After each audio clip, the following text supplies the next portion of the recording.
Hello friends. आज इस video में हम बात करेंगे कि जो डायबिटिक गैंग्रीन फुट होते हैं उसके क्या क्या ट्रीटमेंट ऑप्शंस हैं एंड किस तरह से हम उसको ठीक कर सकते हैं। तो सबसे पहले जब भी हम ट्रीटमेंट की बात करेंगे तो सबसे पहले हमें उसके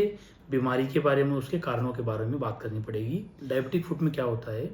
कि इसको हम हमारी मेडिकल लैंग्वेज में पेरिफेरल वैस्कुलर डिजीज़ बोलते हैं। उसका मतलब क्या है कि जो हमारी पेरिफेरीज हैं, हाथ और पैर हैं, स्पेशली जो हमारी लास्ट की जो उंगलियां हैं, ठीक है, वहाँ पर जब खून प्रॉपर नहीं पहुँच पा रहा है, और खून अगर प्रॉपर नहीं पहुँच पा रहा है जिसकी वजह से प्रॉपरली न्यूट्रिशन और ऑक्सीजन नहीं पहुँच रही है, और जब प्रॉपर ऑक्सीजन और न्यूट्रिशन नहीं आ रहा है तो वहाँ का जो सेल्स हैं, वो टिश्यूज हैं, वो डेड हो जाते हैं और वो ब्लैक होना शुरू हो जाते हैं, जिसको हम डायबिटिक गैंग्रीन फुट बोलते हैं या फिर गैंग्रीन बोलते हैं। अब हम बात करते हैं कि अगर किसी पेशेंट को ये दिक्कतें हैं तो इसमें एक बेसिकली एक स्टेजिंग चलती है। इनिशियली स्टार्टिंग में क्या होता है कि पेशेंट को जब वो चल रहा होता है, वॉकिंग में इंटरमिटेंट क्लाउडिकेशन होती है कि एक सर्टेन लिमिट है चलने की, उतने जब वो पेशेंट चलेगा उतनी डिस्टेंस तक जब पेशेंट चलता है तो उनको पैरों की नसों में या पिंडलियों में दर्द होना शुरू हो जाता है। जब वो रेस्ट कर लेते हैं तो वो ठीक हो जाता है, और फिर वो जब चलेंगे तो उतने ही सेम डिस्टेंस पे चलने पे उनको फिर से पेन होना शुरू हो जाता है। फिर धीरे धीरे क्या होगा कि वो डिस्टेंस है वो कम होने लग जाएगी। स्टार्टिंग में मान लो वो 1 किलोमीटर चल रहे थे तो फिर बाद में फिर धीरे धीरे वो हाफ किलोमीटर पे आ जाएगी, फिर हो सकता है 100 मीटर पे आ जाए। एंड अगर लेस देन 100 मीटर है तो हम उसको सीवियर क्लाउडिकेशन बोलते हैं कि पेशेंट को इतनी ज़्यादा प्रॉब्लम है कि वो 100 मीटर भी नहीं चल पा रहा है, या फिर उनको रेस्टिंग पेन होना शुरू हो जाता है कि जब पेशेंट घर के ऊपर लेटा हुआ, बेड के ऊपर लेटे हुए, तब भी उनको बहुत सीवियर पेन हो रहा है। इवन वो पेन किलर से भी सेटल नहीं हो रहा है, चाहे आप कितनी ही पेन किलर खिला लो उनको फिर भी पेन रहता ही है, बिकॉज क्योंकि वो डिजीज़ ही ऐसी है कि वो पेन किलर से जल्दी से ठीक नहीं होती। फिर इसके नेक्स्ट स्टेज में चलते हैं कि जब उनको गैंग्रीन बन जाती है कि उतनी सीवियर ब्लड सप्लाई है, वो उतनी हैम्पर हो गई है, उतनी कम ब्लड सप्लाई जा रही है और उतना ही कम न्यूट्रिशन और ऑक्सीजन पहुंच रहा है नीचे के पेरिफेरल टिश्यूज में कि वो सेल डेथ होगी, जिसकी वजह से वो ब्लैक होना शुरू हो गए, काला पड़ना शुरू हो गए। या तो उनको गैंग्रीन या काला पड़ गया है, या फिर उनको डायबिटिक अल्सर हो जाते हैं पैरों के नीचे की जो हमारी जो हील्स होती है वहाँ पर, या फिर उंगलियों के बीच में, या फिर पैर के जो निचले हिस्से वहाँ पर जख्म बन जाता है, अल्सर्स बन जाते हैं। और जिसकी वजह से बहुत बार क्या होता है कि या तो कभी डॉक्टर उनकी डिब्राइडमेंट करते हैं, या फिर हमने देखा है कुछ पेशेंट्स को एम्पुटेट भी करना पड़ता है, उनका पैर भी काटना पड़ता है।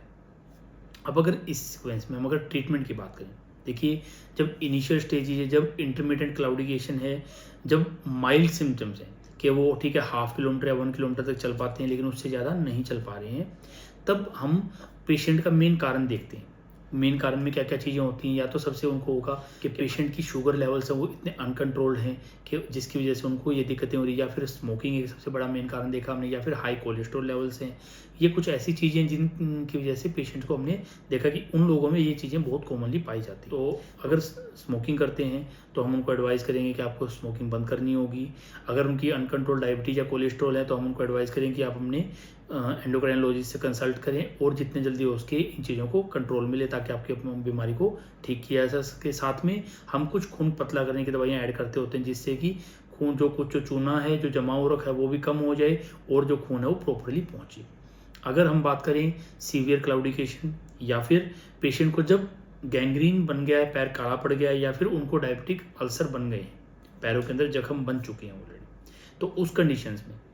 जब उन्हें रेस्टिंग पेन या सीवियर क्लाउडिकेशन है तो हम सबसे पहले उनको एडवाइस करते हैं पेशेंट को कि वो एक अपने पैरों को अल्ट्रासाउंड करवाएं, डॉपलर करवाएं, जो एक बहुत सी कॉमन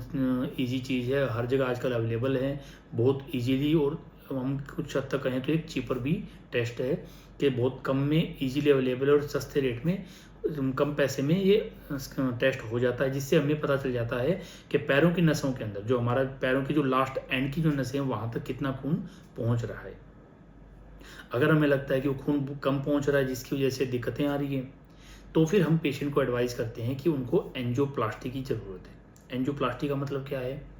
कि एंजियोप्लास्टी में हम क्या करते हैं कि हम पैर की नसों के अंदर सुई लगा के उससे पतली तार लेके जाते हैं, और उस तार के ऊपर ही हम बैलून लेके जाते हैं। बैलून से जहाँ पर भी जो नैरोइंग है, जो ब्लॉकेज है, उसको हम खोल देते हैं, और अगर ज़रूरत पड़ती है तो हम वहाँ पे स्टंट डाल देते हैं। तो उससे क्या होता है कि जब वो रास्ता खुल जाएगा, जब खून फिर नीचे तक प्रॉपर पहुंचने लग जाएगा, तो जो पेशेंट के जो सिम्टम्स हैं वो रिलीव हो जाते हैं। और अगर सपोज उनको गैंग्रीन बने हुए हैं तो हो सकता है कि वो गैंग्रीन ठीक भी हो जाए, या फिर अगर सपोज गैंग्रीन बन गया है, जो टिश्यू डेड हो गया है और अगर हमें उसको निकालना ही पड़ेगा, तो एटलीस्ट ये हो जाए कि जो पेशेंट का जो लेवल ऑफ एम्पुटेशन है उसको हम काफ़ी हद तक कम कर सकें। तो ये हमारे पास ट्रीटमेंट ऑप्शंस हैं, जो हम डिपेंड करता है कि पेशेंट की डिजीज़ के कितने किस लेवल पे, उसके अकॉर्डिंग हम प्रोवाइड करते हैं। बाकी अगर आपको इस टॉपिक से रिलेटेड अगर और भी वीडियोज़ हमारी देखनी है तो आप लिंक हमारे डिस्क्रिप्शन बॉक्स से ले सकते हैं और बाकी वीडियोज़ को भी देख सकते हैं।